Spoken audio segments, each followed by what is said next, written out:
अरे आ परिवारे 115 दीकरीओ।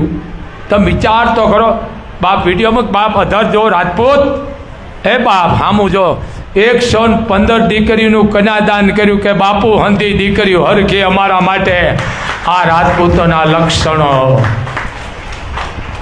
અને હજી કીધું બાપુ મોજ આવે મોગલની મોમાઈની તો હજી એકદાન અમારે કરવું છે। તો વિચાર તો કરો, કારણ કે લોહી ના ગાણી છે ને, આમ હું વખાણ નથી કરતો પણ એ કરે છે ને મને નશો આવે છે। આ કરો કેટલી દીકરી, એક દીકરી જ આવી કે બાપુ કે વિંદાભાઈની એવો કરિયાવર દીધો છે બાપુની કે એ ઓલો શું કહે પેટી પલંગ કે રસોડા જેવો બાપુ, પછી એમાં રાખવા ક્યાં કે માણસ જોવા માંડ્યા કે છે ને કે ભલે દેવવાળા દે, હું વિરોધ નથી કરતો। તમે વિચાર કરો રોહોડા જેવા પલંગ એ આપણે લેવા જાવ ને કિંમત ન થાય આપણાથી ભાઈ। એ દીકરીને કરિયાવર કર્યો, તમે વિચાર તો કરો 4-4, 5-5 લાખના કરિયાવર કર્યા આપણાથી। લેઘાની નાડી નથી દેવાતી નાડી। પાછા વાતું કરો આ દીધો તો હારું, પણ તું લેને ખબર પડે, તું દે દે આમ આ દીધું ઓલું દીધું સારું, પણ એને તો 5 લાખનું એક દીકરીને કરિયાવર દીધો, તું દે ને હે, તું દે। એટલે આવી જરૂર છે, વાતો કરવા વાળાની જરૂર છે, કારણ કે વાતો કરશો તો એના પાપ ધોવાય। એમ જે આવા કાર્ય કરે છે ને એને મોગલ વધાવી લે છે। આ પરિવારે મોગલની સ્થાપના કરી છે। આ રાજાભાઈએ બે માણસે બેહી અને મોગલની સ્થાપના કરી, પ્રાણ પ્રતિષ્ઠા। મોમાઈની પણ પ્રાણ પ્રતિષ્ઠા એમના નાના ભાઈ છે બાપ જયદીપસિંહ, એમને કરી છે। સમજી લ્યો તમે, આ પરિવારની વાત કરું છું। અને બીજી વાત, ઘણા વાતો કરતા જ બંધ થઈ જાય। જો ભાઈ અહીંયા જે શેડ બનાવ્યા છે, આ જે કાર્ય કર્યું બધાય દાતારોએ જ કર્યું છે।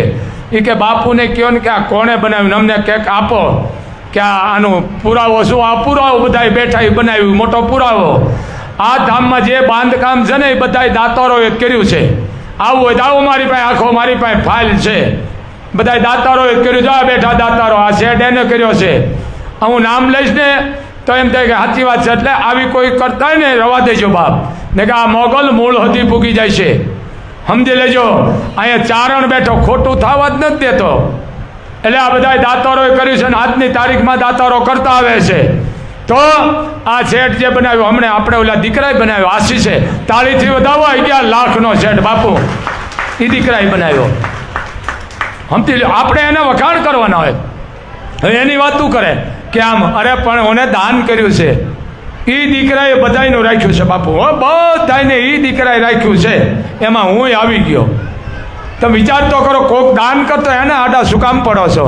આ વિંદાભાઈ શેઠ બનાવ્યો છે, આપણે કહી છે કે આ પરિવારે બનાવ્યો છે 80 બાય હોનો, આ દીકરાએ બનાવ્યો, આપણે કહી છે ને આ વિનોદભાઈ ચાવડાએ બનાવ્યો છે, આપણે એને કહી આ અમારા ગઢવીએ બનાવ્યો છે। સમજી લે, મિતુલભાઈએ અયાચી પરિવારે, તો આપણે કહી છે ને આ દાતારે બનાવ્યું છે, આ બાપુએ બનાવ્યું છે ને આનો આધાર પુરાવો, આ આધાર પુરાવો જો કદાચ માગતા હોય ને તો આ રહી હાલો મારી પાસે। પણ આવી ખોટી વાતો કરવામાં મોગલના ગુનેગાર બનો છો। એમ આ પરિવારનો પાયાથી ફાળો છે। અને મેં એક દી વિંદાભાઈને વાત કરી, ફોન કર્યો, મને મોજ આવે બોલવા દો ને, આજ તો મને આનંદ આવ્યો છે। મેં રાતે ફોન કર્યો વિરેન્દ્રસિંહ, મેં કીધું ભાઈ કામ છે બાપુ, કામ નહીં, તમે હુકમ કરો, તમારે અહીંયા નથી આવવાનું, હું અહીંયા આવીશ। આને રાજપૂત કહેવાય હે, અને રાજપૂતના લક્ષણો કહેવાય કે બાપુ તમારે ન આવવાનું હોય, હા કોઈ તમે કામથી ને આવતા હોય ને મારા પાસે આવો તો અલગ વાત છે, તમારે ન આવે બાપુ હું આવું છું। આ રાજપૂતના લોહીના ગણ કહેવાય। વિચાર તો કરો કેટલી એને આવી મહાનતા ને એના વિચારધારા કેટલી ઊંચી હે। હું જાહેરમાં કહું છું ને હે, અને મિસ કોલ, અને જો કે હું તો મિસ કોલ જ મારું છું આ પરિવારને બધાને ખબર।